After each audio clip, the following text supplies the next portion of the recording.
Pan India star Prabhas హీరోగా దర్శకుడు సందీప్ రెడ్డి వాంగ దర్శకత్వంలో రూపొందుతున్న సినిమా స్పిరిట్. ఈ చిత్రం ప్రకటన వెలువడినప్పటి నుంచి ఫ్యాన్స్ లో భారీ అంచనాలు అయితే నెలకొన్నాయి.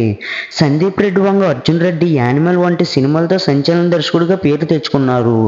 ఇప్పుడు ప్రభాస్ తో కలిసి స్పిరిట్ సినిమాను తీస్తుండటంతో ఈ కాంబినేషన్ పై అంచనాలు అయితే నెలకొన్నాయి మావా.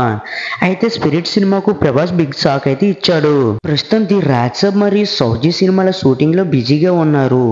ది రాజ్సబ్ దర్శకుడు మారుతి హారర్ కామెడీ జోనర్లో రూపొందిస్తుండగా సౌజీ సినిమాను హను రాఘపూడి దేశభక్తి నేపథ్యంలో చారిత్రక యాక్షన్ డ్రామాగా తెరకెక్కిస్తున్నారు మావా. ఈ రెండు సినిమాల షూటింగ్ పూర్తయిన తరువాతే స్పిరిట్ సినిమా సెట్స్ పైకి వెళ్తుందని అయితే భావించారు ఫ్యాన్స్. అయితే ఇప్పుడు కల్కి 2898 AD సీక్వెల్ అయిన కల్కి 2 షూటింగ్ షెడ్యూల్ ఈ ప్లాన్ ను మార్చేలా కనిపిస్తుంది. కల్కి 2898 AD సినిమా నిర్మాత అశ్విన్ దత్ ఇటీవల ఓ ఇంటర్వ్యూలో కల్కి 2 షూటింగ్ గురించి కీలక వ్యాఖ్యలైతే చేశారు. ఈ ఏడాది సెప్టెంబర్ నుంచి కల్కి 2 షూటింగ్ ప్రారంభమవుతుందని, ఇప్పటికే కొంత భాగం షూటింగ్ పూర్తయిందని, వచ్చే ఏడాది ద్వితీయార్థంలో విడుదల చేసేందుకు సన్నాహాలు చేస్తున్నామని అయితే వెల్లడించారు మావా. కల్కి 2 షూటింగ్ ఈ ఏడాది చివరిలో మొదలైతే స్పిరిట్ సినిమా షూటింగ్ మొదలు కావడం ఈ ఏడాదిలో కష్టమేనని అయితే సమాచారం మావా.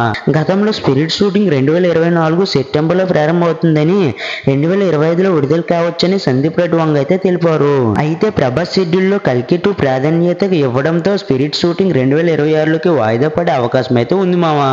అలాగే ప్రభాస్ నుంచి వచ్చి ఈ 4 సినిమాల్లో మీరు ఏ మూవీ కోసం ఎక్కువగా వెయిట్ చేస్తున్నారు అనేది కామెంట్ బాక్స్ లో కామెంట్ చేసేయండి.